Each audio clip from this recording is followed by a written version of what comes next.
everybody, and welcome to another episode of Roundtable Podracers. I am your co-host, Julie, and with me is Anna and Alexis.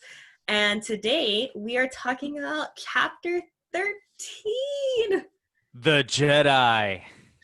Oh my God. I'm so excited. We're all in our garb. Ahsoka, and then Alexis is Ahsoka. I should put it a little bit. My Ahsoka was too high up there. Yeah. And then obviously, this is your spoiler warning. Yes, we will be spoiling it so much. This is the spoiler flash right here. So guys, what do you think of the episode? As I am speechless. I think I'm still in that, like we were talking about before recording, that high. Because you guys know Ahsoka is like my favorite. So seeing my girl in a live action like brought me to tears. I was super excited.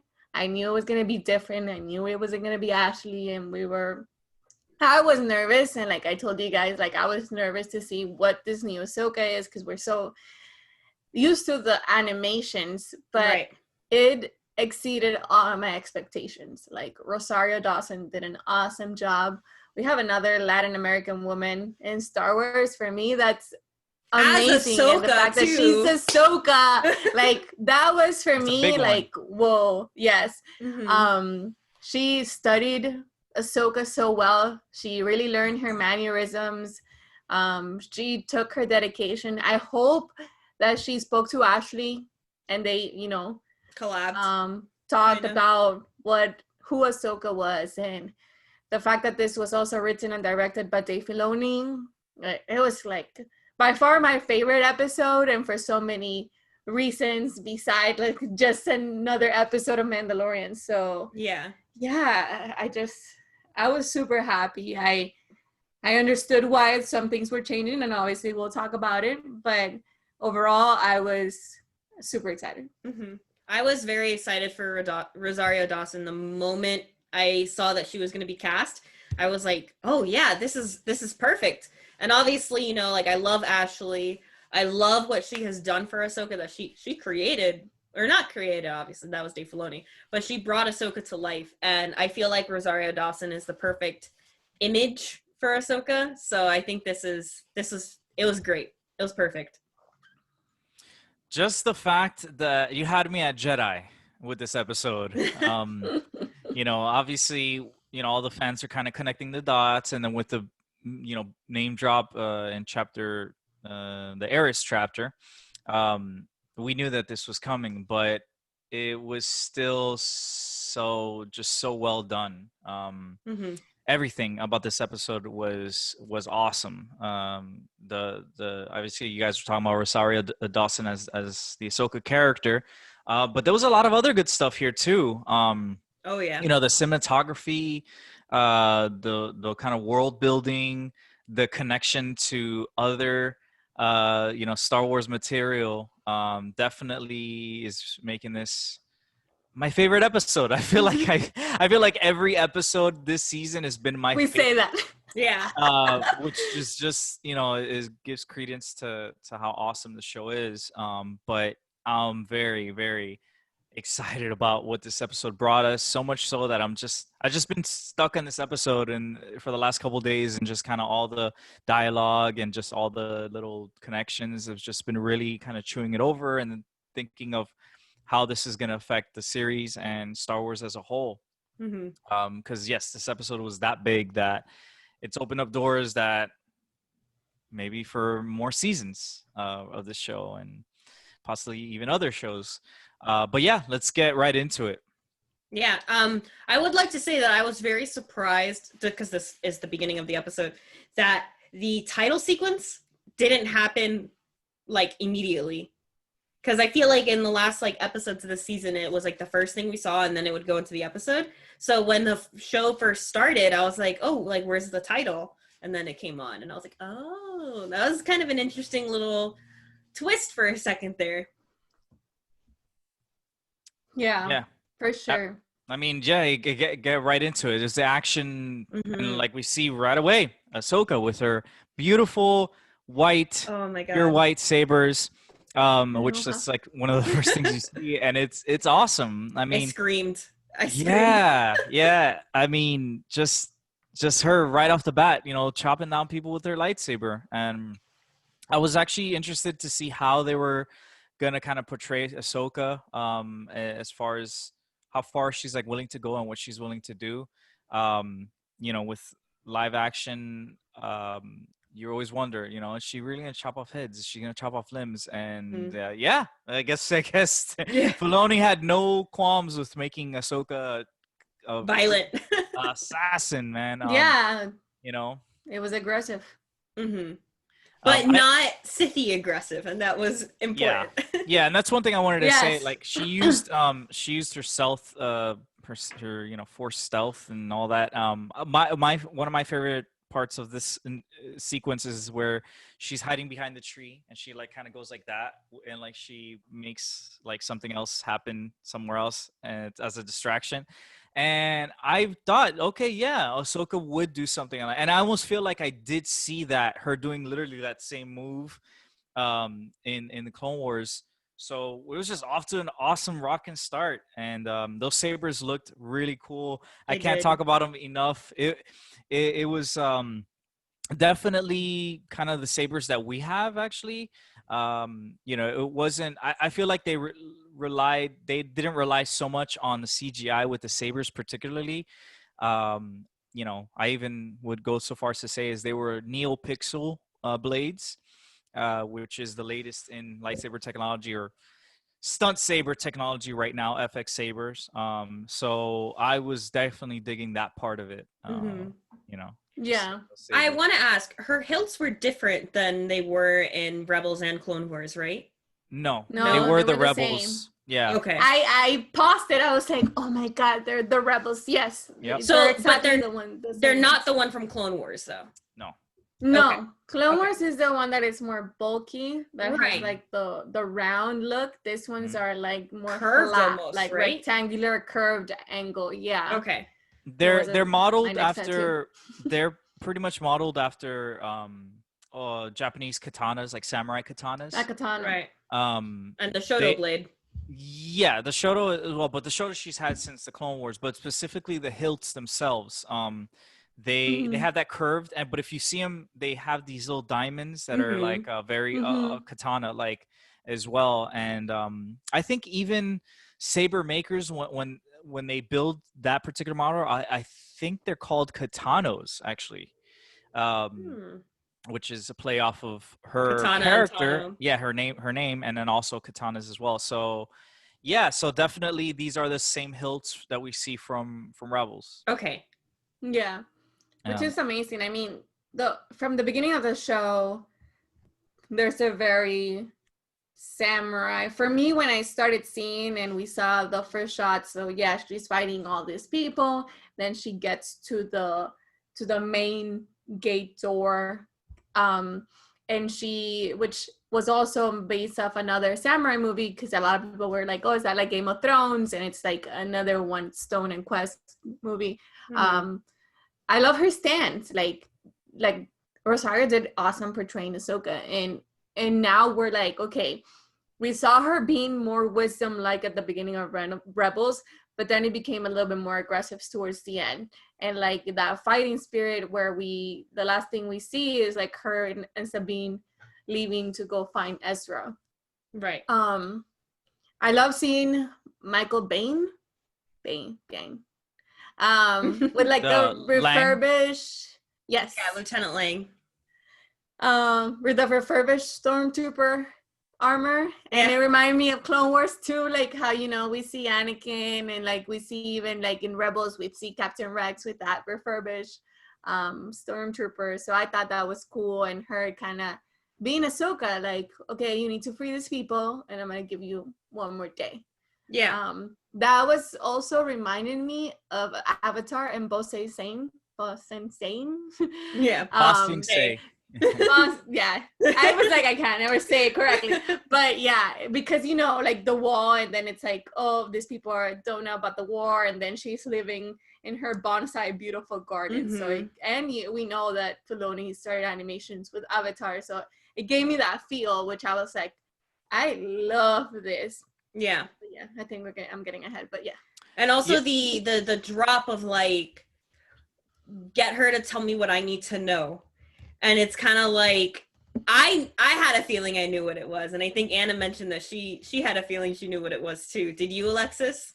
No, I had no Okay. inclination as to what, but one thing I did want to mention is that I liked how she didn't kind of play into her game. Like, this is Ahsoka who's been through the Clone Wars, who's actually survived the Galactic Civil War as well. Yeah. So this is not someone you would just want to mess with. This is someone that has experience. And I want to get into that a little bit later on.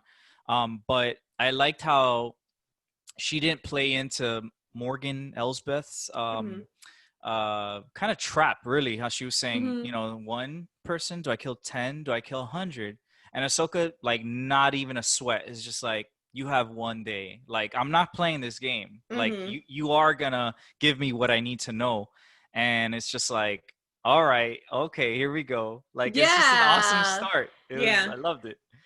Because she was treating her like a Jedi, So let's play the Jedi game. You guys care more about the prisoners and the people. Ahsoka's like, I've been there, done that. I'm not a Jedi anymore. And I kind of like, snippy attitude, which we love. And it just makes you realize where she's at right now that we're seeing her. And that, for me, that was such a beautiful scene. Yeah, for a moment, I actually thought she was going to say the line, I am no Jedi. At the beginning, because she was like, oh, but you're a Jedi. But then she just walked forward instead. But it was still like amazing, and her little like fade out of like, you have one day piece was like, oof. Yeah, you like, might drop I'm not that. playing around.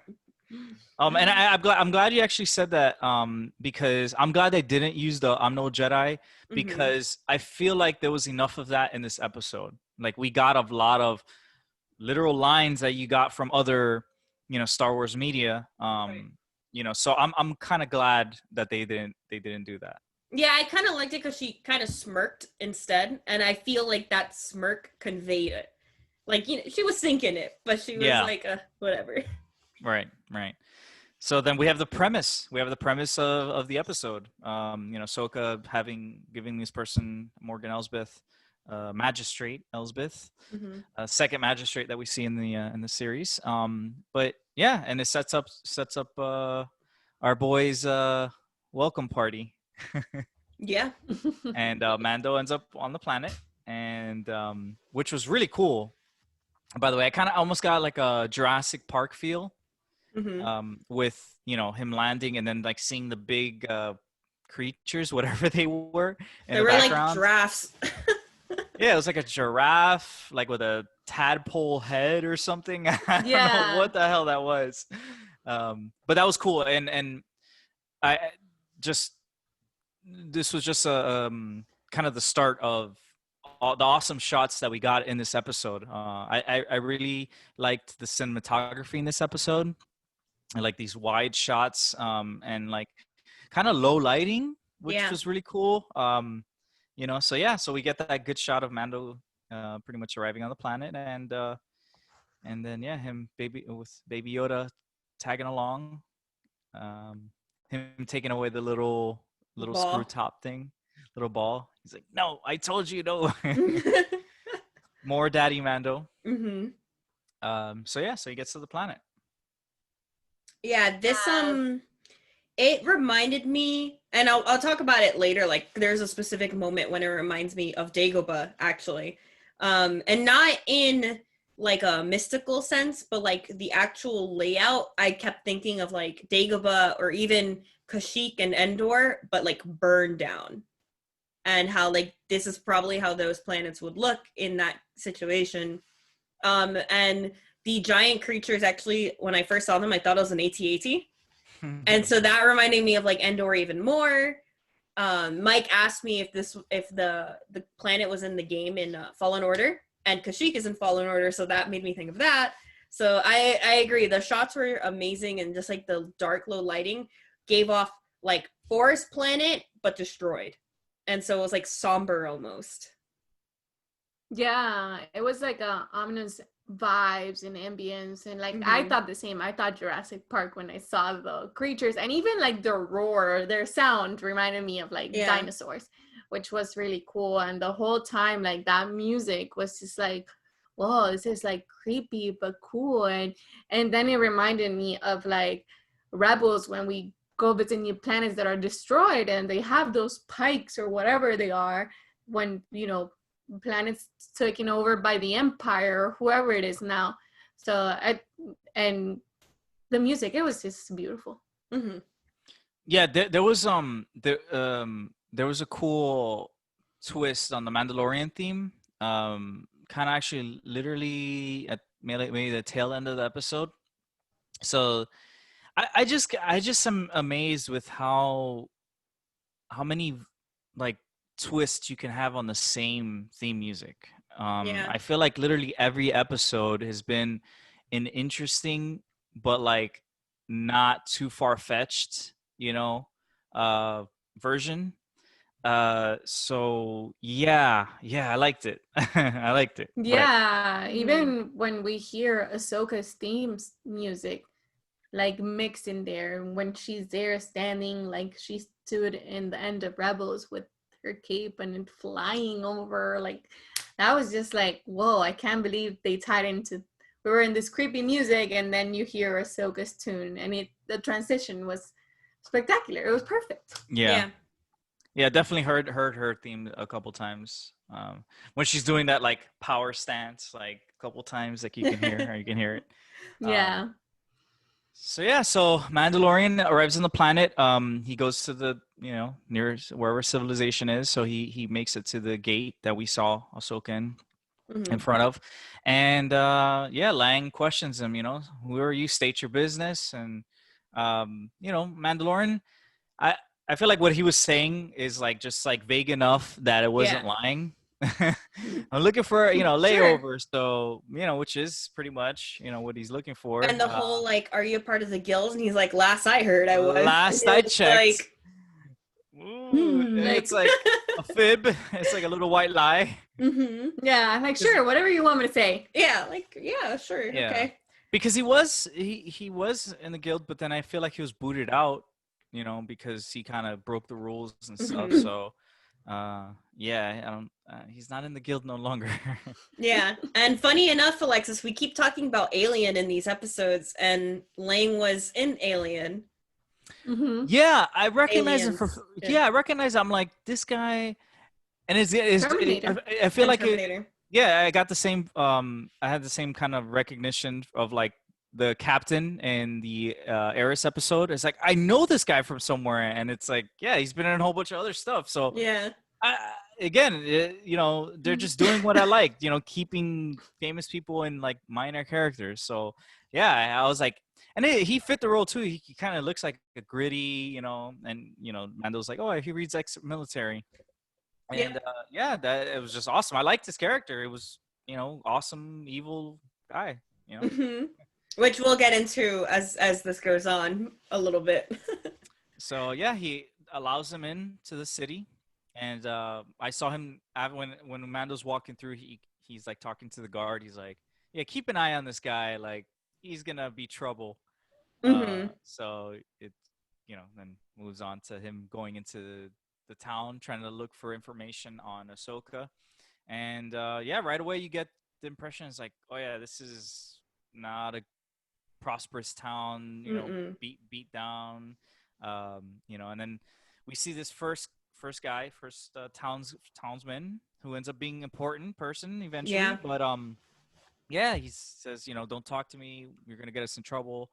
And right as he was gonna say something back, the guards tell him the magistrate wants him, escorts him to the magistrate, who is Morgan Elsbeth. I believe it's the first time we see this character in Star Wars lore.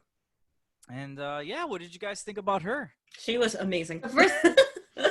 First of all, then because I was rewatching the previous episodes, and I was rewatching Rebels because I rewatch Rebels and Clone Wars every day. And I was telling my husband, I was like, I have a feeling this character that we'll talk about is gonna show up in the show. And then I see where they have the prisoners. Yeah. And I had just rewatched the last the Fallen Jedi, the episode of Rebels that makes me cry every single time. And Hera is in one of those, right? Oh wow. And yeah, she's in one of those she's like being questioned by this character. I don't want to say the name yet, but and I was like, oh my god, it's one of those. First of all, that visual effect where they're getting tased and you see like the skeleton was pretty cool. Then seeing her, so Magistry, I was telling Julie, she is like the goddaughter of Bruce Lee. Mm-hmm. She's a beautiful stunned woman. I've seen her fight. She's like super trained. I mean, trained by the master himself, Bruce Lee. Right. She was amazing. And we'll get to those fighting scenes, but yeah, just wanted. Wait. So the actual actress is Bruce Lee's daughter? The stunt. No, yeah, goddaughter. Goddaughter. Okay. So her real name is Diana Lee in something. Diana Lee in Santo. Mm-hmm. Yeah. So her dad used to train with Bruce Lee. She was trained with also him, and they actually named her Diana Lee based off Bruce Lee. Wow. And Bruce Lee is her godfather. I have a coworker / friend that she's obsessed with Bruce Lee, and we were talking about it, and then I'm like, oh, makes sense. It's so beautiful. Yeah. Wow, that's really cool. I didn't know that. That's awesome. Anna told me, and when I saw her name, I'm like, oh, Lee, it makes so much sense now. Look it up. She's been a stunt woman in so many different even like shows and movies that you probably watch, and I went to the YouTube lore and like watched her fighting and doing stunt work, and it was beautiful. Yeah. I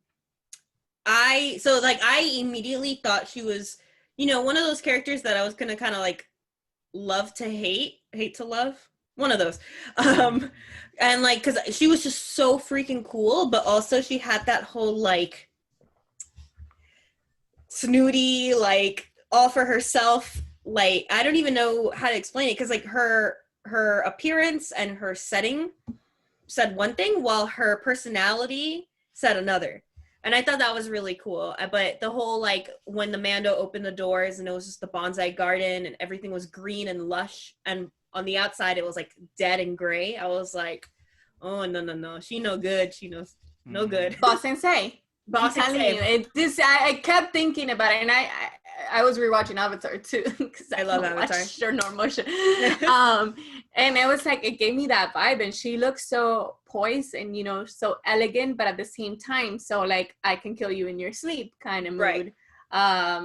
But there was also like the Dali, mm-hmm. But then her like how she would communicate to Mando, and it also showed me a little bit of fear in her.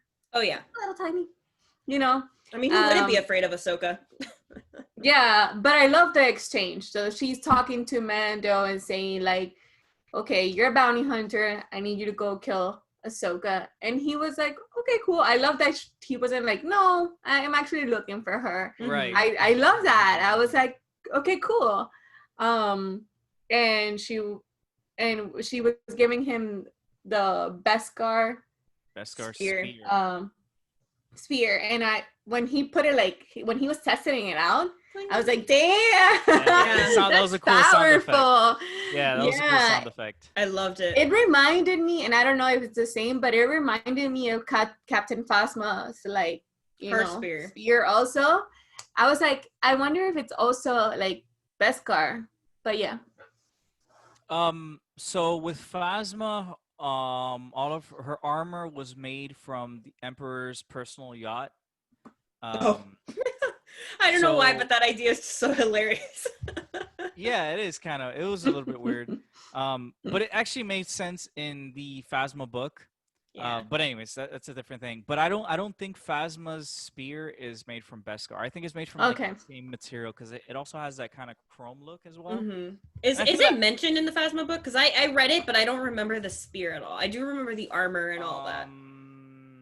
No, but she does use a spear in the book, but I don't think it's that particular one because Yeah, because all that kind of happens after she needs the Later. spear. Yeah, Right. it doesn't.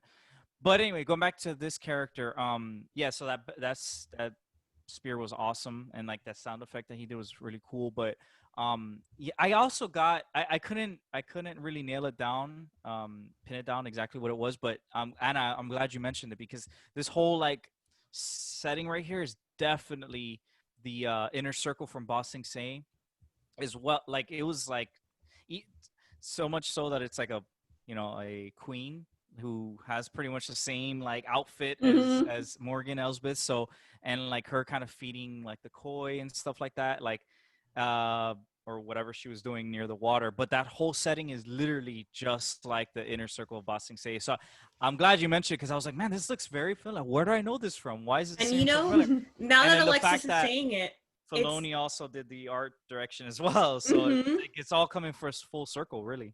And now that Alexis is saying it, her look, like I kept trying to think of her attire, and it kind of reminded me of the character in Rogue One, the monk look with the black and red. Mm, But now that Alexis is saying Mm. it, I'm thinking of Azula, and like she yeah, was just as awesome as Azula, but also, yeah, Azula was freaking crazy. But yeah. Yeah, but so it works, yeah. Awesome costume, like awesome character design. Like she also has the that kind of Mhm. chain as well that Grief Karga has, and that also Mon Mothma, no? Mon Mothma. Yeah, so I feel like it's really like a symbol Like of rank. I think it's specifically for like people, Magistrates, maybe. and then that chain also goes back to as far as Count Dooku, which goes back to Darth Vader. That's what I was gonna say. Doesn't Vader have a chain too? Vader has Vader it. was the original Yeah. guy who had that chain, and then kind of since George Lucas was trying to do an echo of the original trilogy with the prequels, he had Count Dooku had that same chain as well. Mm-hmm. So yeah, it's just like, okay, you got a chain, you must be bad. You must be Also, Lando had a chain. Lando had a chain as well, so it's just It's like a full chains circle. are just Mm-hmm. yeah, it's like all just coming together. But yeah, so her basically offering the bounty to Din, it makes sense. It's like, okay, yeah, it's like it kind of reminded me of Obi-Wan in episode 2, where he's like well, that's why I'm here. So it was just like kind of gave me that vibe, like, okay, yeah, I'll kill the Jedi. Okay, yeah, Like, I'll do that. yeah, sure. I'll do Okay. that for you. Mhm. But yeah, so he takes it and not officially says yeah, but he kind of makes her think he's agreeing to it. Um, so yeah, so we have now his mission. So now we have Mm-hmm. the whole premise of the episode. So he goes, Lang kind of sees him off, but not before saying something about I love. little baby Yoda. Like, what is that? I It's keep him I for get good luck. I That was love amazing. that. Which he actually does.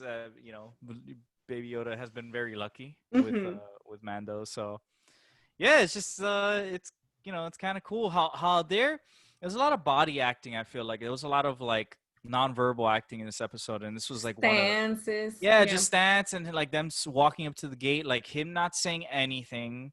It's just like like this is where you got to go, like Mm-hmm. over yonder. And yeah, so he just walks off and more cool shots, So these were the scenes that actually super reminded me of Dagobah when he was like trekking through the forest and like going under and over some branches. Mhm. That's what reminded me a lot of like Luke's run on Dagobah. Okay. Yeah. I got yeah, Dagobah definitely as well. What struck me is just the dead trees in this episode.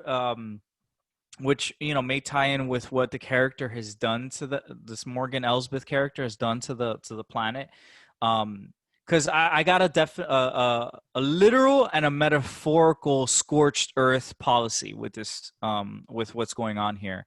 I feel like the Morgan Elsbeth character is willing to do anything to get what she wants and to maintain control. You know, whereas if I gotta murder 100 of these, you know, townsfolk to keep power or to do what I have to do, I'll do it. And I feel like the setting kind of matched that I guess way of doing things. And that's what I got mainly from like the trees and stuff. So void of life, you know, like bleak. Using its resources too for yourself. Yes. Yeah, because I feel like fear. Yeah. And I feel like that's what this character has done. Like she's, you know, plundered and pillaged, you know, all these planets, and this is just the latest planet she's doing this to for her master? Question mark? So, that but yeah, guy. that guy. So yeah, so he goes off and he goes off on his trails, and then we get the finally what we've been waiting for, Ahsoka, you know, jumping Mando. So before she jumped him, we see the owl / possible yeah, possibly, I don't know, but the moment I saw that, I was like, ooh, Ahsoka's gonna jump him right now. Oh, I didn't notice that. Same. I didn't notice that. There's some owls here. Yeah, it could have been. What's her name? It's not Moira, right? What is it? Or is it Mirai? Mirai. Okay. Mirai. I confused the letters.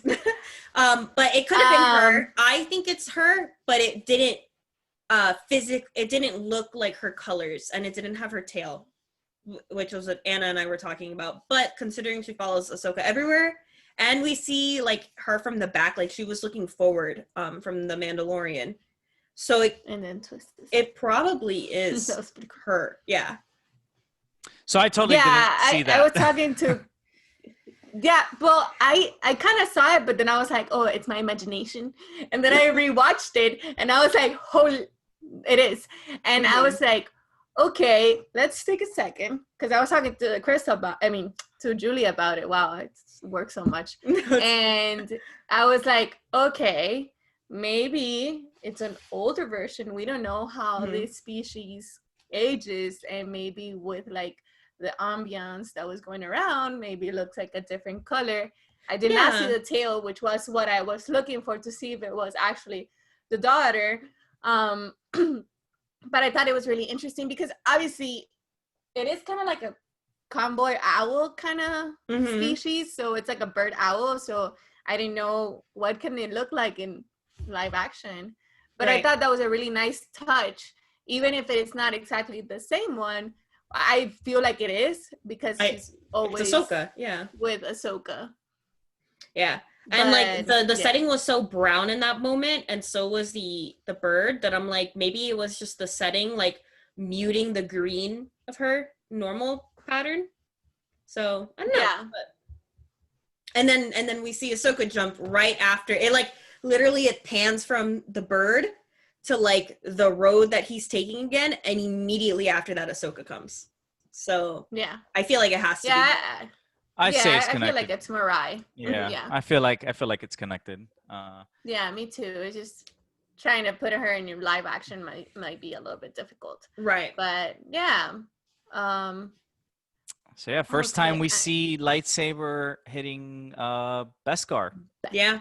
That was amazing. I was like, whoa, like you said, Alexis, the special effects, like that moment, like the sound, the light, the sparks, everything came together where we're like, wait, first of all, this makes sense so much with like how the Mandalorians could like really be in a battle with the Jedi, we know from the past, because I feel like nobody else has really, except the Sith, really have a chance. So this explains so much from that angle. But then it was just so cool. Yeah. Really cool. Like he ties her kind of like we see Boba Fett with Luke in Return of the Jedi. She does her like Ahsoka, like looking around to see what the hell she can do and jump around the loop. It was so like snippy in this particular. She also like smirks, like, you think this is gonna hold me? Like, yeah, it's like, bro, you don't even know me. But then she kind of like, obviously he's like, Ahsoka Tano, which is so beautiful for him to say that. And then she first looks at the child and then looks at him. I thought that was like awesome. Mm-hmm. I hope it's about him. Yeah, I loved that. Yes. It showed her snippiness, but also like her like, what the heck? What are you doing here? Like that. Yeah. I was like, oh. That little encounter that they have, the little fight. It also is kind of showing how really the Mandalorians and the Jedi would have fought, right? Like. Mm-hmm. Like the court, you know, the Beskar holding off the lightsaber strikes, and then him using pretty much all of his arsenal, like using his flamethrower, using his like ropes, right? So it's just like a little taste, like oh, you want to see a Jedi and a Mando fight for real? Like, yeah, this is how it would be. This is how accurate. Mm-hmm. So I like that from like a choreography perspective, just kind of seeing that. And yeah, just Ahsoka. Come on, man, what do you think you're gonna do? Ahsoka's a beast. You can't tie her down. And of course. Yeah, just it's really cool to see that. And then yeah, we get to the meat and potatoes of the episode, and we finally get someone who can understand Baby Yoda on the level that we needed to understand. Mm-hmm. So this is also the first time we got to see Ahsoka without the cloak in the episode, and I was really curious about how her outfit would look, just because of the fact that like it has changed in Clone Wars, it changed at the end of Clone Wars, it changed in Rebels. And the last we saw Ahsoka, she was Ahsoka the White, and she wasn't adorning the white cape hood thing that she had at the end of Rebels. So I was like, I wonder if her outfit's gonna be white too, or if it's gonna be like a lighter tone. But boy, was I happy with her look. Her pants, I want her pants. I want her whole outfit. I want to wear that every day of my life.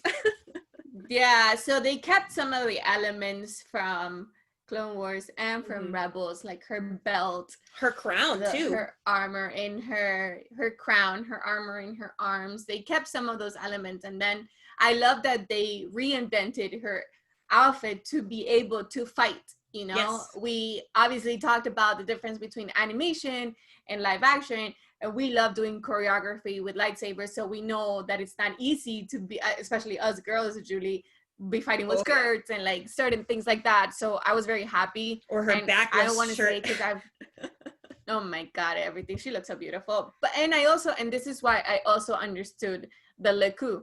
So I know a lot of people messaged me and they were like hating on like, why are they not longer, like how we saw it in Rebels.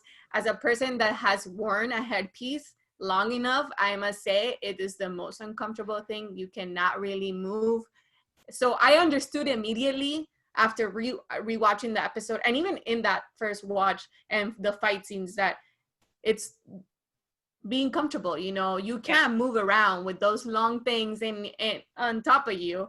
And yes, I would have loved that they might look a little bit more real, but we don't know exactly how much we're going to see Ahsoka. So to also spend a lot of money in that budget, like, it's a lot of different things. So we did see a retweet from one of Lucasfilm's costuming guys that he explained like it was mostly because of the stunts and all of that. So that's for you all haters. For me, at first with her Leku, like I was also surprised that it wasn't the long Rebel Leku. It was more like her season 7 Clone Wars. But then I thought the same thing. I'm like, oh, that's probably because like stunts and it's probably really annoying to like wear. I thought this piece looked amazing. Like the little creases right here were so nice. What threw me off personally was how back the horns were. But then I thought about like her profile and like the different shows, and they are more back. They do go like a little bit more of a swoopy than like straight up like they do in Rebels more. So I thought it looked amazing. Her costume also, one thing I noticed right away is that kind of circle that she has. Like it was very like belt? Darth. Yeah, it's like a belt. The belt. It's like a circle, or I don't know what is that. Yeah. What that is. But it reminded me of Darth Revan actually. It kind of had a Darth Revan vibes and stuff. And then she also has tabards as well. So kind of cool that they kind of kept a little bit of Jedi garb in there.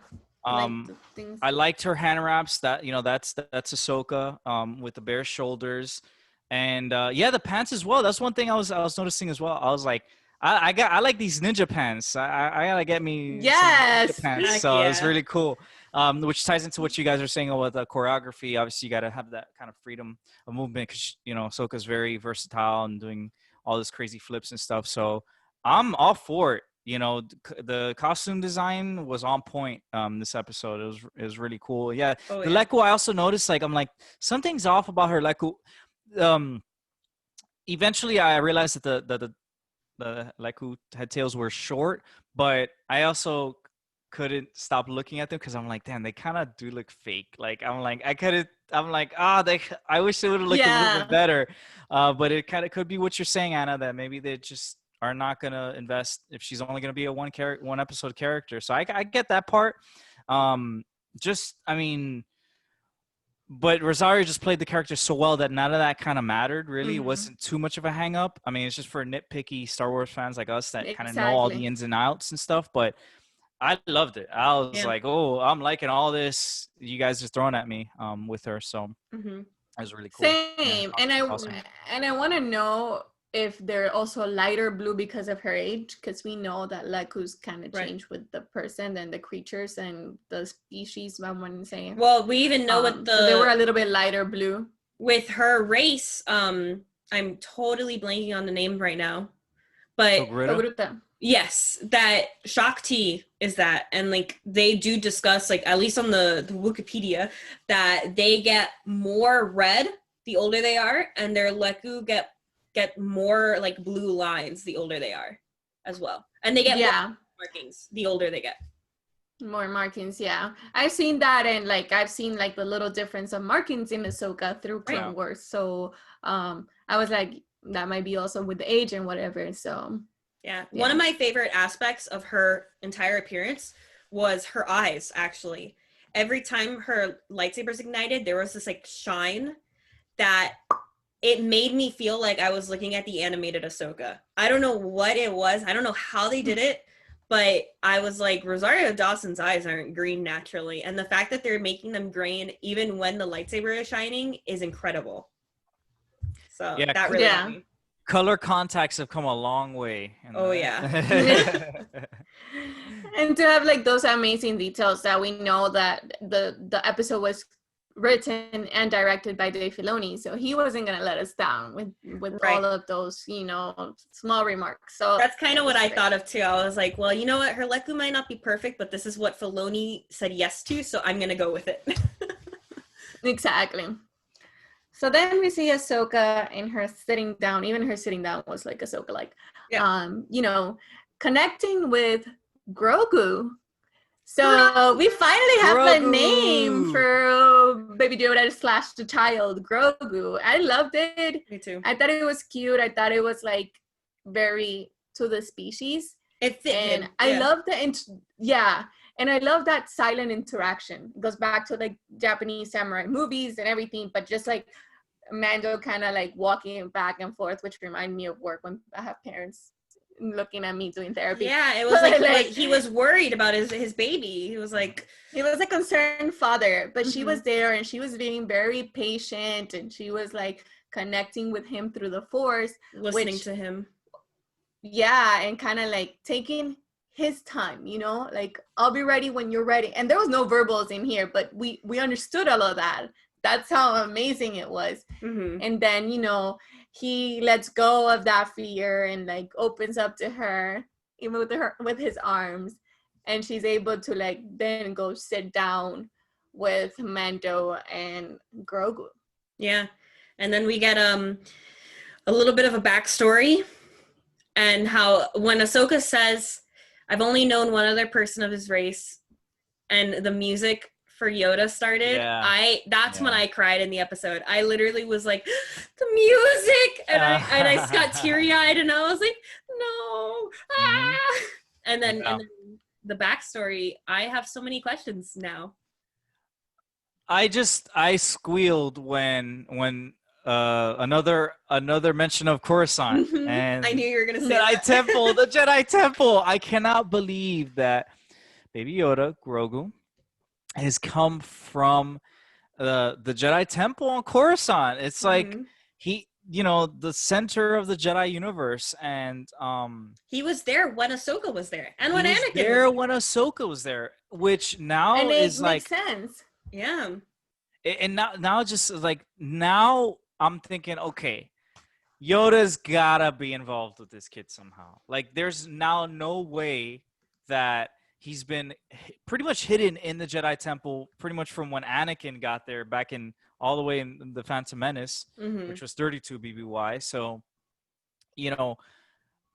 I have so many questions. Like, why did they hide him? Yeah. What teachers trained him? Who who saved him? saved him? That's my biggest question. I keep thinking, like, who escaped? Like, I know, Kanan and his master did, but like I feel like we would have known about them taking another little baby. So I'm just like, who was it that took him out of the temple?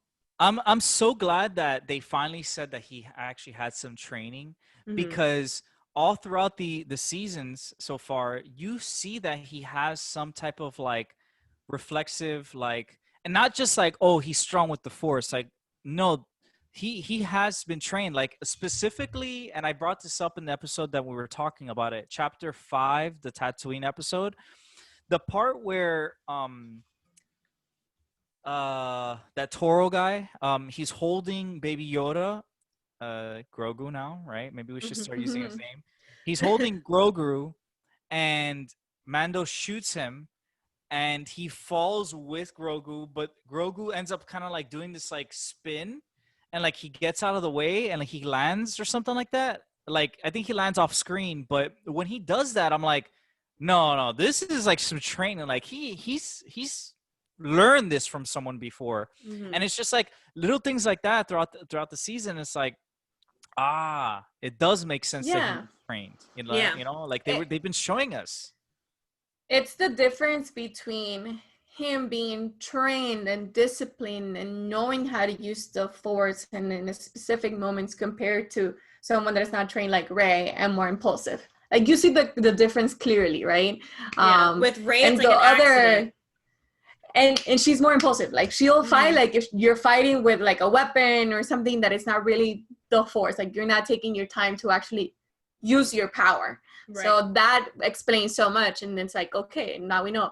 But the other interesting fact is that she mentions that he's disconnected from the Force, which also, it's like, hey, only one person did it, we know of, Luke Skywalker. That takes a lot of training. I mean, Luke did it really older. So I thought that was like, damn, so you've been suffered too much. Who, like, nobody knows what he saw, to the point that you were disconnected from the Force. Cool. The first thing I thought of was Cal Kestis, because Cal from the Fallen Order video game had to do the same thing. He had to, and actually Kanan as well. Kanan actually I got vibes from that as well, that these guys have to damper their own Force ability. They have to hide it, and then eventually in hiding it, they get weaker, and they kind of, it's just like anything, you gotta practice it to kind of keep it strong and keep it active.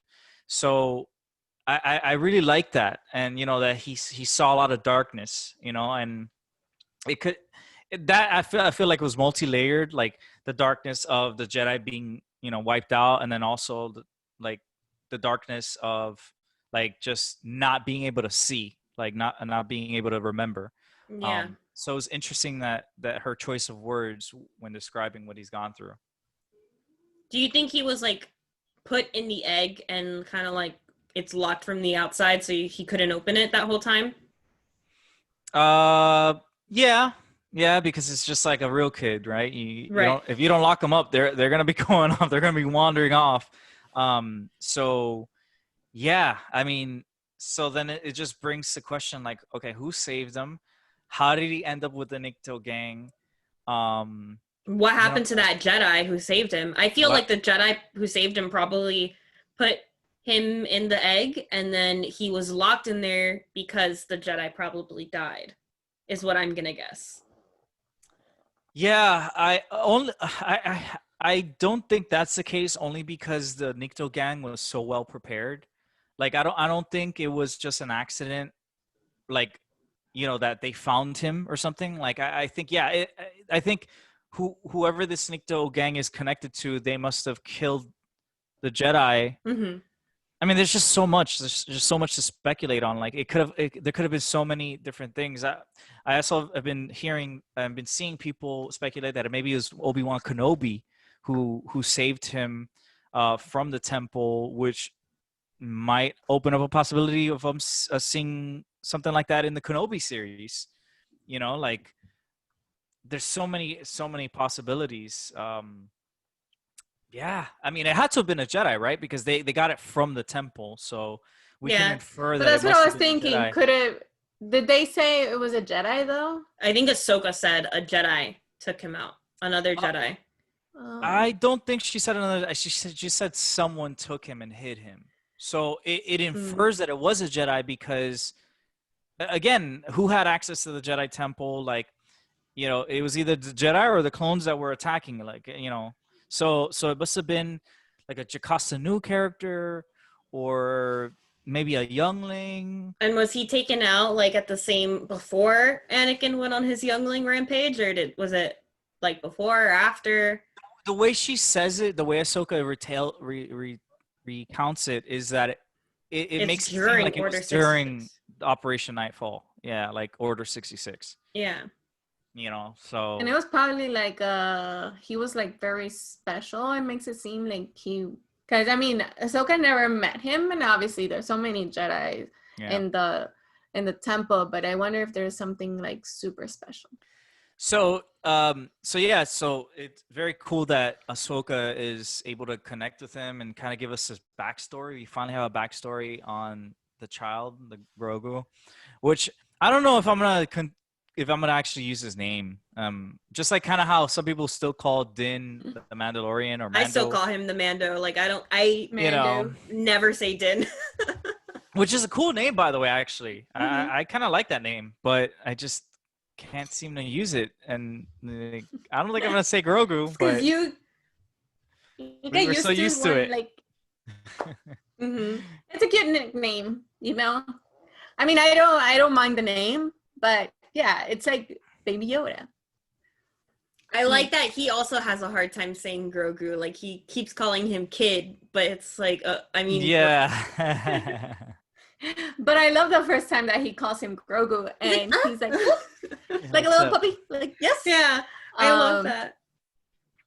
I love that he's falling asleep, like, when you hang out with your parents till too late, and when you were a kid and you're like there, and like, after she's telling him, so it's like, okay, let's let him rest. I'll test him tomorrow. That was what's coming up next. Like, I loved they wake up and it's like a fungi kind of environment, and like, that same for me.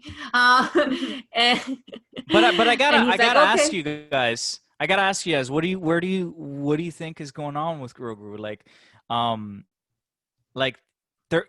It seems like they kept him hidden in the Jedi Temple, because it says like many masters have trained him. So it seems like it's like an established secret, maybe among the Jedi High Council or something. Maybe, that this kid is special, and they all had some say in training him. Like, that's what I'm thinking. I feel like he's special. I feel like I know, like, last time we had like the M count situation.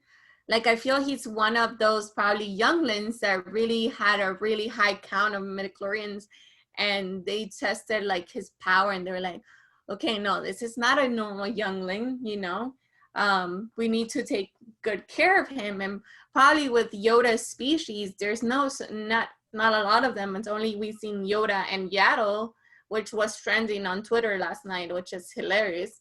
Yoda and Yaddle got it going on. Yeah. hey, such a hypocrite, Joe. I know, right? But I feel like either it was because of the species that there's not so many. I feel like he's special. He's a special Jedi. Maybe they thought he was the chosen one before Anakin came along. I thought about that too. Yeah. There's a really big theory about all of that, which I can tell you guys about later, but it was a big Reddit theory that the chosen one had somebody alongside him who was supposed to like grow with him and kind of be like a proxy. And that's kind of why this show so heavily focuses on like the child, and then it's like the mother, the father, the sister, the daughter, like all of that stuff. And so him being called like the child isn't just the show's like way of doing it, it's also to like symbolize like the daughter, the son, and the father. Yeah, that's a good theory. I like that. Yeah, it was interesting.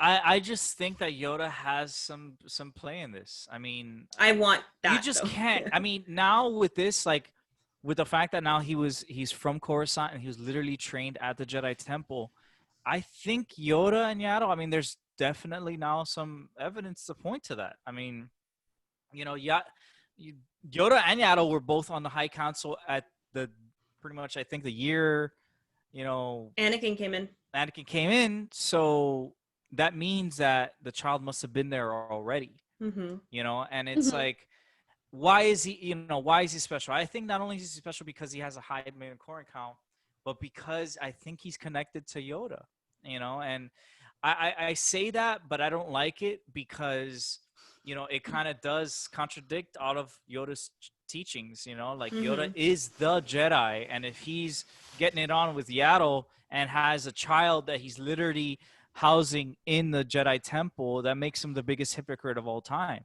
Which kind of puts Yoda, who is like highly regarded, like Mace Windu is the bad guy of the Jedi Order. Right. But then that kind of will make Yoda like the bad guy. Yeah, a hypocrite. It makes him a hypocrite. Yeah, you know?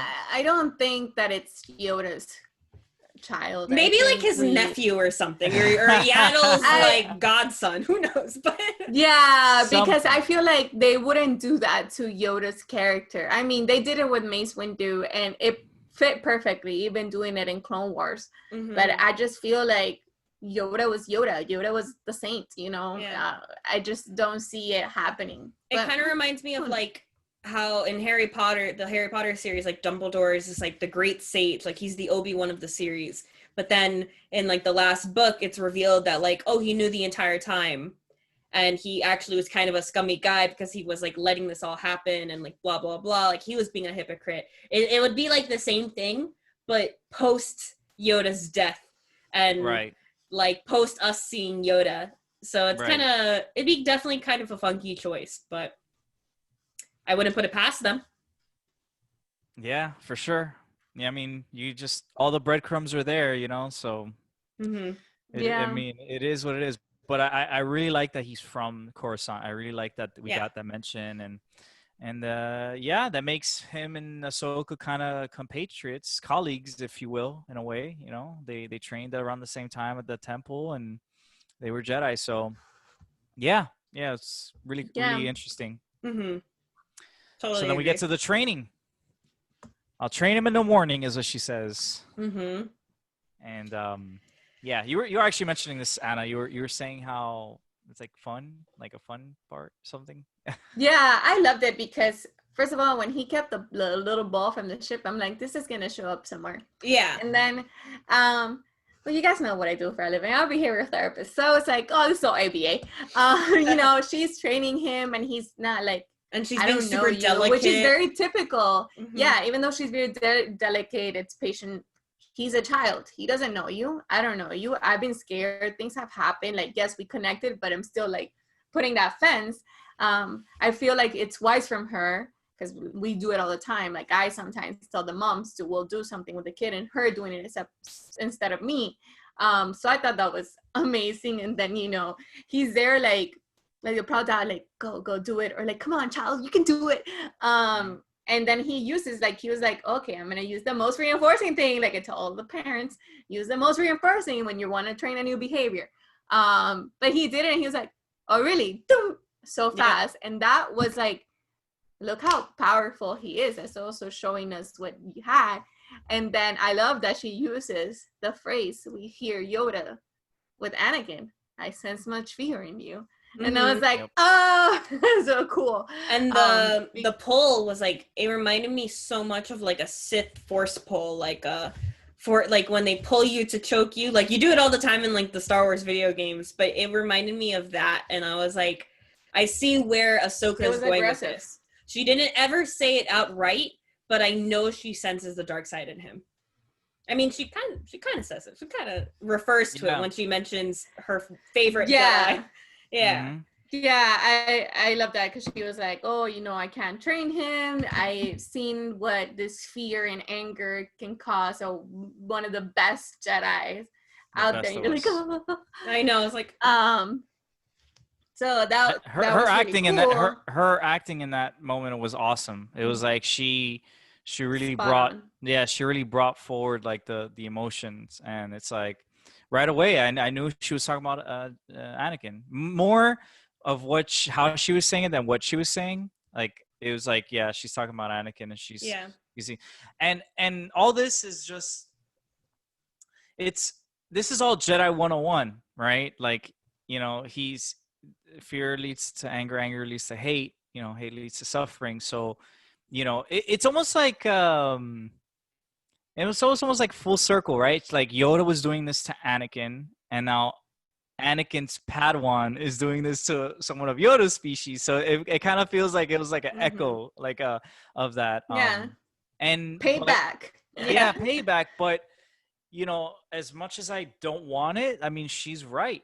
Yeah. You know, she's right, and this is why, you know, the Jedi get a lot of heat for this type of stuff, this non-emotional attachment type stuff, but you know, it's unfortunately it is what it is. It's the greater good. Like, you don't want to train this kid, you know, that way or the wrong way, because Din then says, you know, which is something I as a father would say, you know, he needs the help more than ever. But you know, it's like, yeah, he's gonna get powerful, but in the wrong way, and he's gonna do much more harm than he is good, which is, we've seen this time and time again. You know, Anakin, Kylo Ren, you know, so we know what it is. So this is finally a Jedi doing the actual right thing for the galaxy as a whole, and not training him. What is interesting too is that the two things that make Ahsoka feel like he's kind of dark side are the same two things that made Anakin become Vader. The attachment to somebody he loves, and the anger and frustration and fear of losing them. Mm-hmm. Specifically. Yeah, which is unfortunate, and that this is what I criticize the Jedi. Like, they should find a way to keep that balance, because as a human being, you're gonna find attachment even more when they tell you not to. And most of the Jedi, like a human, and most of the Jedi did have like low-key romances going on, and were also like some of the best Jedi that there were. Freaking Obi-Wan, look at that. He had Satine, and you know what? That hurt him.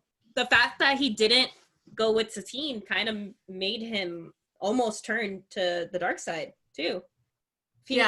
But it's like, it could work like Kanan had this attachment with Hera, which is one of my favorite couples, but he knew that his destiny was to save her, and that's causing his death. Sorry, spoilers.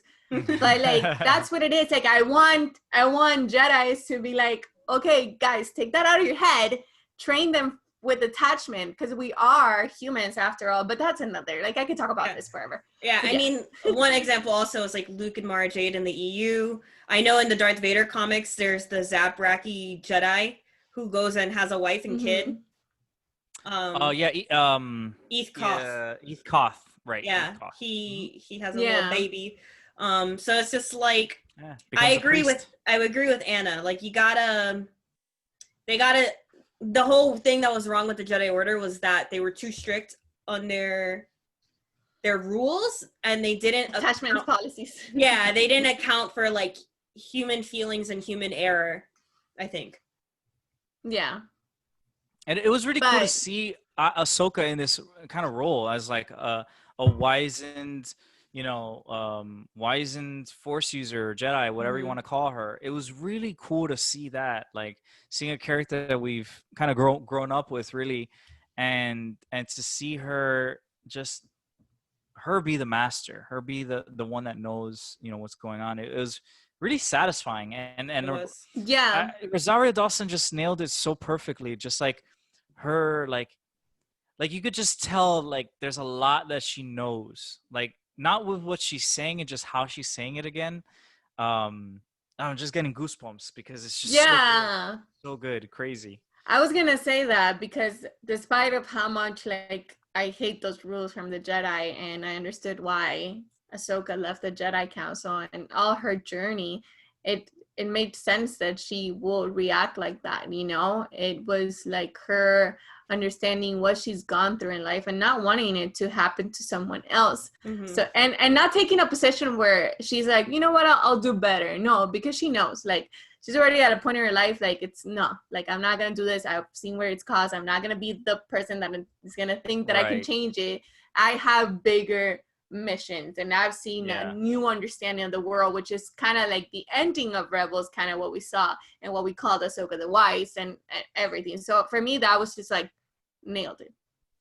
Yeah. Another thing that actually popped out to me now that I was thinking about it a little bit more is that she said, we can train him. The two options were either train him and then him possibly more than likely fall to the dark side, or two, which is just let his abilities fade. And I thought that was actually very interesting because it's really the first time that we see in like this live action type of deal, even in animation, that Force abilities can fade.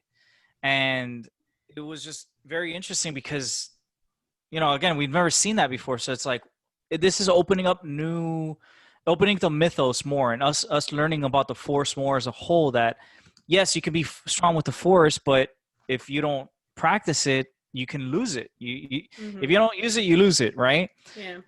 So that was very interesting. This is the first time that we've seen that, which it's not the first time we've seen it in Star Wars media. We've actually seen it in one of the Thrawn books, where, and this is kind of a little bit of a tangent, but the Chiss, spoilers. So this is spoilers if you don't want to know what goes on in Thrawn books. But in the Thrawn books, there are certain Chiss that are Force sensitive. And they're only females, and only around the age of like 7. I think from 7 to like 14 or something like that is when the Chiss can only have Force power, because after that they lose it. So with what we see a little bit later on, it actually almost kind of ties it meta, because this happened before. So and it's interesting. It's very, very interesting that the Force power can fade like that. Ooh. I also like whenever Filoni is involved, we get so much lore with the Force. So I'm liking that he did this episode because I want to see more lore of the Force be brought to live action. Like I would love to see the world between the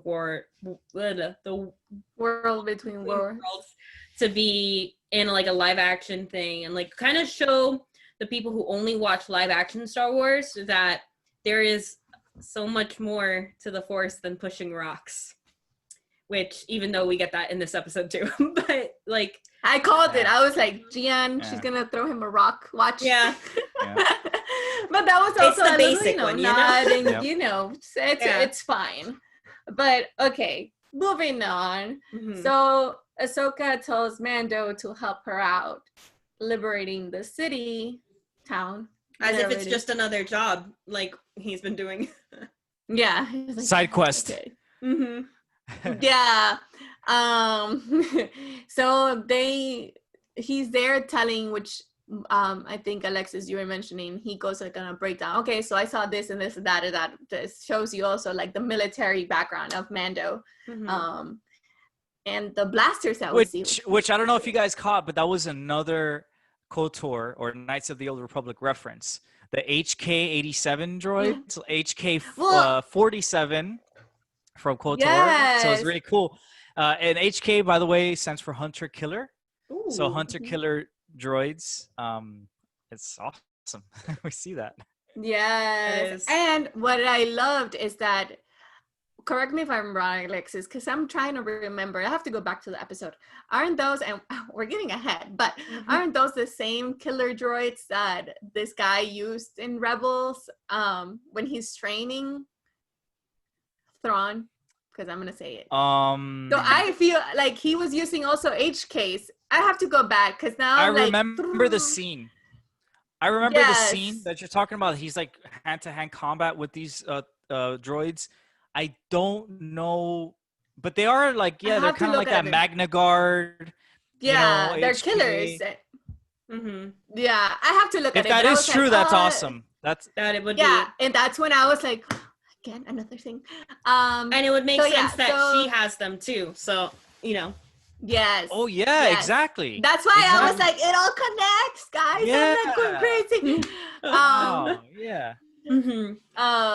And then oh no, they're called sorry, I just found it. I have to fact check you on that one. They're called the DT they're called DT.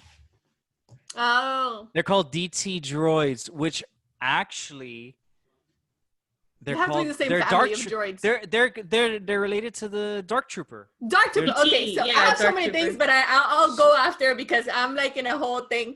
So whatever. Let's go back. So he's saying everything that's there. So they're like, oh, I know. This is all connecting as we're talking. Holy cow. I know it's all of that since my brain. I haven't been able to sleep, but anyways. So he's telling her all the plans, and then he goes, and Mando and a Jedi, who would see that coming? That's all Sabine and Ezra. That was Sabine and Ezra. I was like, are you gonna do that to me too? But whatever. I love that she goes, like her music again appears when she's trying to battle. She jumps very Ahsoka-like when she jumps up, and like, you know, her lightsaber splits that bell in two. Oh my god, that scene was amazing. Dun, dun. I was like, it's like he's here. Yeah, exactly. Yeah. And then when Coming she's downstairs, and she's like also that's when her cape was flowing, her music again, but darker. And the magistrate was like, execute them and execute her. And I love that Ahsoka throws like the shoulder patch of Mando. Yeah, the pauldron. Oh yeah. Yeah, it's like, bro, I'm Ahsoka. You can't, even Mando wouldn't be able to beat me, which I think would be true. I think so too. Then the whole fighting scene of her, and that's why I believe that Luke can also be shorter, because there's a lot of movements, I'm surprised how much Ahsoka movement we saw when her fighting, the way she handled her lightsabers, the way she jumped, the side jump, the acrobatic movement was like on point. The fact that it's like she going dark and then she pops up, it was perfect. And then when they're about to execute the prisoners, Mando shows up, has a nonverbal communication with the other guy. And I was like, oh my god, he was gonna save him somehow. It was so nice. He's apparently a Disney Imagineer, so he's like one of like he works at Disney. I looked it up because I'm like, why does he look familiar? But he looks like another actor that I know. So did you guys spot the Loth cat? Yes, twice. First like walking and then and then I was like, I love them. I feel like I gotta look back. I don't remember there was a Loth cat last season too. Was that in the Filoni episode of last season? No, that was in the Bryce Dallas Howard episode. Okay. Because I was gonna say that was in the his little signature, like a little Loth cat everywhere. No, I mean it is his signature, but he helped write that episode. Actually, he wrote it with Filoni. And I mean it's now. I feel like even his signature was more like obviously Ahsoka and Morai in that episode. But I loved it all. And then I loved the guy that you were talking about, the guy who like walks out Like he's so determined, like he's gonna do something, and he doesn't even know what yet, but he's gonna risk his life for it. And he became like one of my favorite. Like I want to see more of that guy. I don't know, he was awesome, and he really reminded me. He really like established the like good townsman from like samurai movies. Like he fit that trope so well. Yeah. But then Mando comes anyway, and Mando comes and saves him. The day. Comes from the air, which was really cool. Yeah, it's like he must have been just like chilling up there with the jetpack. Like, all right. Was that the cue? Was that the cue? Okay, that was the cue. I didn't think about it that way. That's awesome. He just came, shoo, boom. Which actually, I kind of got vibes. I don't know if this is what their intention or something, but I definitely got Roman vibes with like the crucifixion. Like in ancient Rome, they used to crucify Christians, and they would line them up along the roads going to like the palace or something like that. So I got that right away with this. Like you have them on opposite side. I was like, oh my God, this is like definitely like a, Roman, against the crucifixion Christians. vibes. Yeah. Yeah. It was like, I was like, oh, cool. It was like a little bit and of the way they were like up too, like it wasn't just. Yeah, I felt the same way. It's like showing her power as well, right? And kind of exactly. not giving, and that's making an example. Making an example of like, look, this is what's gonna happen to you. So, which by the way, that's a horrible torture. By the way, standing all day, every day, and not being able to move, like, and getting electrocuted every time you move. Yeah. Like, ooh, that's why the guy was like, save me, and that was such a cry that you're like feeling for them. But it's cool because Lan comes back, and with Mando there, and then Ahsoka is there in the corner looking like all her glory after killing even like the droids, HK. It looks like you threw in with the Jedi. It looks it's like it looks that way. And she's like, you got this? Okay, I'm gonna go fight the bigger fight. Yeah. Right. And then that scene, that dialogue between the two guys during everything was hilarious. The like, oh, your girl's fighting my girl, huh? I guess we'll just like stand here until we figure out who wins. Very Western like, and then it was. I mean, the little like. Yeah. And then on the other side, you have samurai battle, which we had never seen like in live action, where they're like samurai. 2, 1, 2, back off. And even the whole elegance before the fight of like the standoff, taking off their capes. It was, I can watch that, and we need to learn that fight, by the way. Oh, for sure. And taking it off, and I was freaking out. This is ridiculous. But when she took the cape off, the magistrate, Morgan, I was like, oh my God, I love her pants too. And like I don't know if they were pants or a skirt. I couldn't tell, but I want to believe they were pants. But they reminded me of like also samurai pants, because if they were, then that means they have like the big legs. And so like the slit in the middle or whatever. And I was just, oh my God, I love the costume designing in this. And like the fact that they're both going to be so insane and fight. And oh my God, I was losing my mind. Yeah. And also remind me a little bit of a Night Sister, like the red and black and the marking in her forehead. That gave me those vibes. There's so many. So I know some of them would wear like, well, obviously kind of leggings, but pants. Yeah. But then that fight. Oh my God. And the little. God, I love that it lasted long. I love it. Me too. I love that we kept going back and forth between two things. I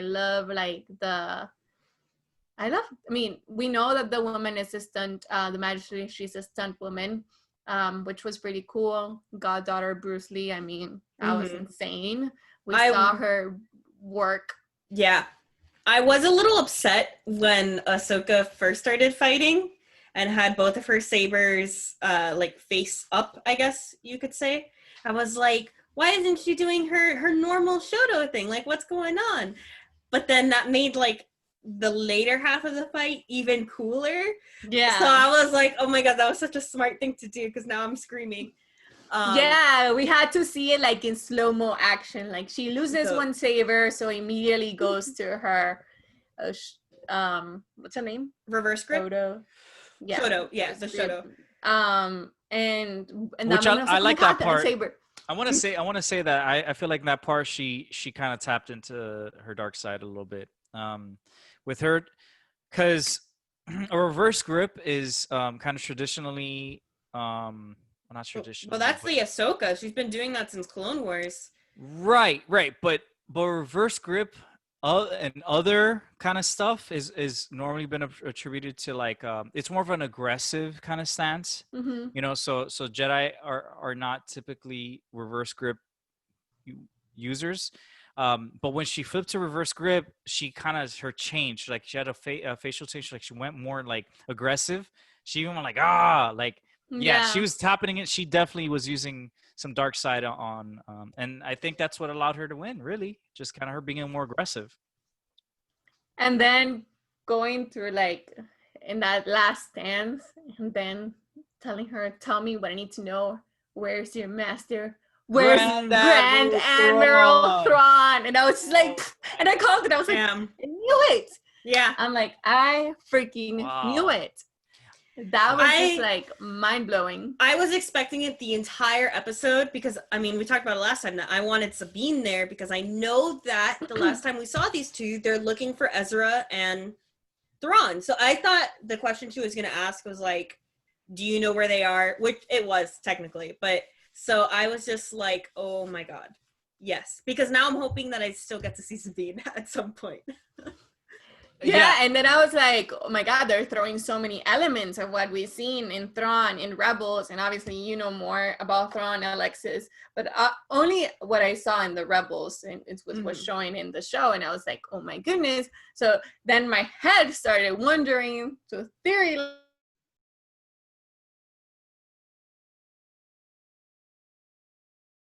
Is live? What happened? How did you guys separate? Where is Ezra? Is this what we're gonna see next? Like I feel we're gonna see Ezra soon, or if we see Ahsoka again, I feel like we'll see Ezra and Sabine. So apparently I was just gonna say a lot of people think that they're gonna make an Ahsoka spinoff because of this episode. And I know that Filoni has mentioned like you will see like Sabine and Ahsoka again looking for Ezra. But I kind of don't want an Ahsoka spinoff. Like, I don't want a spinoff of that plot line. I want that in Mandalorian. Yeah.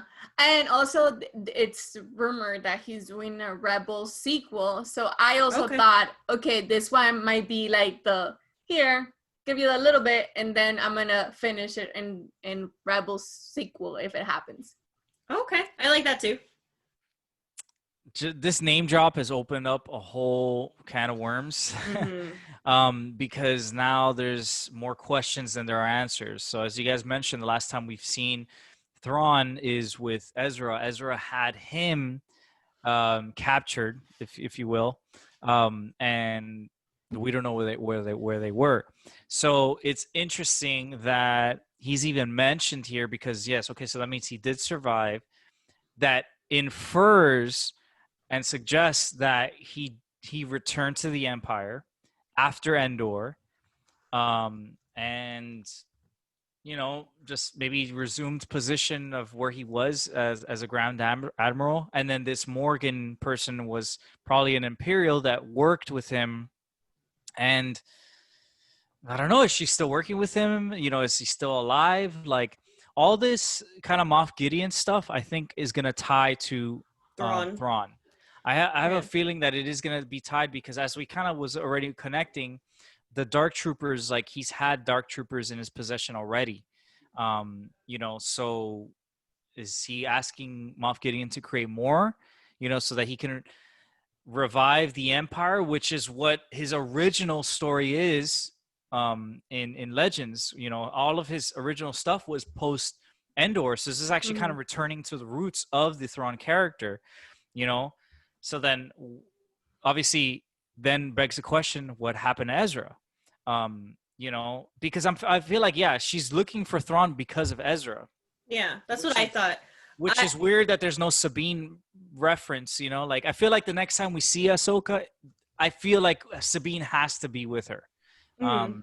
You know, because Maybe they felt like those two characters are just so big that they wouldn't want to introduce them together to give them each their own little spotlight. right. Maybe something like that. But quick Yeah. question: when does the Thrawn books take place in regards to Rebels? Before Rebels. Before? Okay, so my thinking is that, again, what you said, Alexis, that she asked Elsbeth where Thrawn was, more to find Ezra as well. But I don't think that Thrawn has made it back yet. I feel like they're still somewhere. Maybe they figured out how to communicate with like the world we know. And so maybe he's communicating with Elsbeth, and maybe she was, like what you said, like one of his closer companions. But I do think that it is going to tie into Gideon. Like maybe Gideon responds to Thrawn at some point. I mean, just the Yeah. fact that I mean, dude, are we gonna be like, we're gonna freaking be able to see Thrawn? Like, they have to. They can't name drop him. Yeah, they can't name drop him and then not have like an actor already lined up or some, you know, or something solid. Mm-hmm. You know, so the fact that we may see Thrawn live action is gonna be like, oh my god. Yeah, I want to would love to see it. volunteer Benedict Cumberbatch to play Thrawn. Oh, for sure. I feel like he would do an awesome job. Thrawn is one of my favorite villains. The way he talks, the way he understands like his opponent, the way he studies his opponent, and have that artistic fascination. It'll be so cool if we see Thrawn in this series. You're not a fan, Julie? Not a fan No, of I'm not a fan of the Cumberbatch too much. I love him as Doctor Strange, but I really don't like him in like any other role. I think he's an amazing actor, but I'm gonna be honest, I think he looks very weird. I mean, But Thrawn I does love have him a in big forehead, Sherlock. so Yeah. I feel like Sherlock. I feel like Thrawn is a little bit more of like a built guy, so like he's like muscular but also super intelligent. So I feel like I don't know. Where do you get the impression that he's like built? From Rebels. He's got like the wide shoulders and he's like a fighter. Not built like muscular, but built like he is like a strong person. He is, but he's not so big. Like he has abs, and we saw his beautiful blue abs in Rebels, but it wasn't so like. He's not like a bodybuilder or anything like that. Yeah, yeah. He's more like Anakin's built. Like that's how I picture it. Like, yeah. That's what I think. Benedict could be good. But I don't know. I'm just excited if he comes back, whatever actor. I feel like it's gonna do a great job. Yeah, if it's Benedict, I'll be cool with it, because I mean, don't get me wrong, but yeah. Yeah, I gotta say I'm a fan of that. The voice would be really fitting. The voice has to be on point. It's just the chin. Yeah, that's what makes a character. Because he'll be blue and whatever makeup, design. But I'd be interested to see the eyes, how they would do the eyes for a live action. All red. Yeah. But so cool. I mean, this just opens up so much. So now we know why Ahsoka ultimately is not. I mean, she has two reasons for not training him: the dark side stuff, and he has the attachment or whatever, and the fact that she's still at war. She's still going to war. So she doesn't have time to train a child and be a custodian of a child yet. So. Which before that scene when he's like, okay, everything passed, the city is happy now. They named the guy the new magistrate. And he goes to get the child, and I cried because him like kind of saying goodbye of him being asleep, and that killed me. And I was like, something's gonna happen, and he can't go away from the show. So I was curious to see what was gonna be the outcome. But I'm glad it was like Ahsoka coming back, and again her mannerisms, all this scene of like her smile afterwards, and Kim kind of be like, no, I cannot train him. He has such an attachment to you. You're his dad. I love that she said he sees you as a father. I was like, we actually got confirmation of Daddy Mando. Yeah. Yep. I loved that. Straight from Grogu's brain. Mm-hmm. But it's I kind of feel bad for Mando at this point, because like this is the second promise that they've broken with him. Like the first one was like the Satine, which was like a smaller thing, right? But then this is another one, and this is like a little bit more. It's like a little bit of a bigger promise, like breaking of a Oh, promise, Bo-Katan. because Mhm. yeah, Bo-Katan, yeah, it's like I kind of feel for Mando. It's like, dude, he's just trying to get this kid to someone, and like everyone's just like Rejecting him. swerve, Yeah. like no, So but her solution is just awesome. Mhm. I'm not that bad because of what she offers as a possibility, which is Tython, the ancient homeworld of the Jedi Order, which becomes the Jedi Order. So this was huge. Another canon, another Legends, reference coming into canon in a big way. Well, it was canon in Dr. Afra. Right. So, but originally it was Legends. It was from right? Legends. So originally Legends and then is the video from game. Right. So for those that don't know, Tython originally appeared in the Darth Bane Rule of Two novel, which was in 2007, and then Star Wars: The Old Republic kind of expanded on it and made it like the first world that you explore if you're choosing like the Jedi storyline. So when she said that, I was like, what? I was still like recuperating from the whole Thrawn reveal. That when she Mhm. revealed this one, I was just like, oh my god, like my mind can be blown over and over and over with Yeah. this episode. Yeah. It was amazing. Even Vader has been there when he was tricked to go. Right. But So as you mentioned, he in the Dr. Afra comic, they go to Tython as well, but it's really in the video game that you really yeah. explore it, like to its full capacity. It's actually one of my favorite Jedi temples. It's probably I like it probably more than the Coruscant Jedi Temple, because it's like a forest planet, and then Yeah, It's it's a bit more like different. mystical. yeah, it's like more mystical and stuff like that. It's So natural. yeah, and it has a long history. I mean, this is where really the Jedi and the Sith. I mean, the Jedi came from it, and the Sith came from the Jedi. So this is really Yeah. the birthplace of Force religions Mhm. in the Star Wars universe. So the fact that they brought it back into canon, like more into canon, right? With it being in live action is just mind blowing. I mean, I'm just like, I don't even know what to say. It's just like I'm like squealing at the fact that The they little brought Jedi Alexis was very happy. Yeah. happy. No, it was really cool and kind of giving him a choice, Mhm. kind of put him there in the stone and he'll choose his path. If another Jedi feels Wants his to take it. presence, and he'll take him, which brings a lot of possibilities of more Jedi that survived or came after the fact. Or who is gonna So sense him in the Force? Like it might not be a Jedi. Right. Maybe. exactly, or like is he's gonna be a trap to now a lot of other people finding him because he's been Mhm. disconnected from the Force and now he has to open it up again. So there's a lot of questions. I want to say that I'm so happy with this episode. Obviously, I give. I'm so sorry for cutting off, but I just want to say that also the mountain is also in the game as well.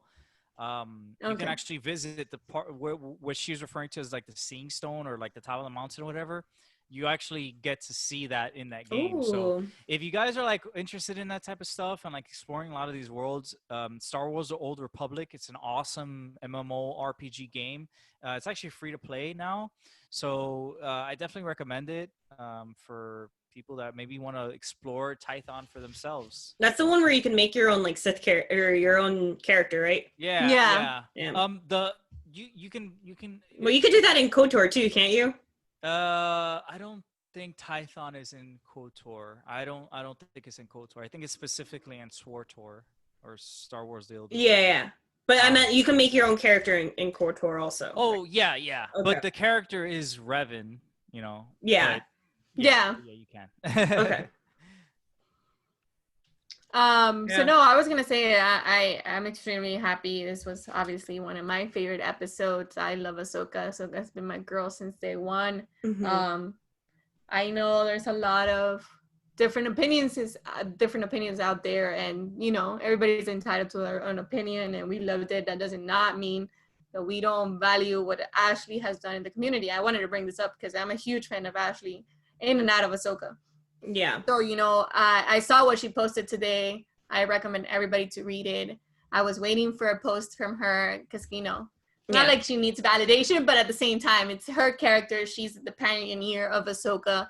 And I feel like because of her, we've got to have people now being introduced to Ahsoka. I had so many messages yesterday, like, where can I see more of her? And that's what excites me, you know, that people wanting to go back and watch Clone Wars and watch Rebels, because we fell in love with such an inspiring character. And I mean, she's my favorite. And yeah, I was so excited to see her live action. And it's a lot of emotions in that. I will post her Ashley Eccleston's post on the show notes so you guys can all see it too. Awesome. Yeah. And I totally agree with everything Anna said. Like I said earlier, she really brought Ahsoka to life. And you know, Ahsoka's an amazing character, and I'm happy that people who are like weird about the animated world for some reason are finally getting to meet this character who I feel like for a lot of the animation fans really consider to be like the true essence of Star Wars. Yes, and I will say she's probably one of the better Jedi in the saga. You know, she just like those sisters said, she represents what actually a Jedi is. Yep. Yeah. So go ahead if you guys want, watch some Clone Wars episodes. For those of you that have not watched, I mean, to count and pinpoint which of Ahsoka's episode, you need to watch the whole thing. Yeah. It's just so much. But yeah, I think this was it for me. I don't know if you guys want to add anything else, but I think we talked a lot about the episode. Probably this much more. But. I just want to ask you guys, what do you think about, what do you think will happen in the next episode, I guess? Do you think it's going to continue into immediately him taking Grogu to this new planet? Or do you guys think it'll be like I don't want to say filler episode, but, you know, like something deviating them once again? All right, so this is what, the 5th episode in the season? Yeah. So if we're going by the kind of metric that the first season set up, so there might be a filler episode next, and then the 2-part finale. The 2-part finale, if they're going the same route as they did the first season. That being said, I don't think he's gonna go to Tython right away. I would like that as a fan, but I don't think that's gonna happen, because specifically Tython is actually a hard world to get to. Since it is located in a deep core. There's actually a lot of like obstacles to get there. Like, it's not an easy trek to make it through. I don't believe that there's any hyperspace lanes that go directly to Tython. So I hope they kind of play that into the show, where it's like, oh, it's like really hard. We have to go somewhere else before we get to that planet. But then there's also the looming threat of Gideon's, you know, tracking device. So surprised that it didn't happen in this episode. That he stopped by. He paid a visit, but I don't think that he's gonna get to Tython right away. I think there's gonna be another episode where it's like before, you know, they actually get there. So it might be like another kind of side mission, and then maybe that's where they find them. My theory is that once they eventually do get to Tython, that I feel like they're gonna the baby, the child, or Grogu and Mandalorian are gonna get to this mountain first, and then I feel like they're gonna make it to the Jedi Temple. And I feel like in this Jedi Temple is when Gideon and the Imperial forces are gonna attack, because it would be really cool and poetic that they're in the Jedi Temple defending themselves from Gideon's forces. Yeah. You know, it's kind of like, you know, it's like a big good versus evil type of thing, you know, the Jedi ruins protecting, I guess, the future of the Jedi, if you will, would kind of be poetic in a way. Kind of like Rebels. Yeah, that's what I pictured when too. The whole temple and it's going down and everything. Right. You just you said that, and my mind went to that episode. Yeah. You know, so I feel like that's what's gonna happen. That'd be so cool. And you know what's interesting, talking about Gideon, with the idea of him maybe answering to Thrawn, is that Gideon also collects things just like Thrawn does. So maybe he didn't just start doing that. Maybe that's passed down to him by his teacher. Yeah. The plot thickens. I'm telling you, with this Thrawn drop, so many things have just opened up. Literally, the possibilities are endless now. So do you guys think we'll see Ahsoka again in this? Maybe not in this season, but in the show overall? I feel like we might, maybe just one more time. I mean, I hope a lot more, but I don't want to get myself excited about it. I'm fine if this was it for this season. It exceeded my expectation. I told you guys I was nervous to see Ahsoka because she's such a beloved character for me. Right. But I feel like we might see her, and if we see her again, definitely with Sabine or even Bo-Katan or kind of something big that kind of brings them all together. I don't know. Yeah. If we see her again, I definitely want a connection to the Sabine, Ezra, Thrawn plot. If we see her again, and I really want to see Sabine either this season or the next, because I need my girl. Oof. Yeah. I think yeah, we are. Like had the Thrawn name not been dropped, I would have said no, this is probably just gonna be her one-off episode. But with that connection, I feel like she's gonna come back. Okay, Bo-Katan's gonna come back, and then if they're both coming back together, then Sabine's definitely gonna be in the mix. Because if she won't, that'll just be criminal. Yeah, and I think all of that, because Mando's enemy right now is Gideon. Right, Ahsoka's enemy is Thrawn, right? But Gideon is also Bo-Katan's enemy, So I feel like we may even see Bo-Katan sooner than later.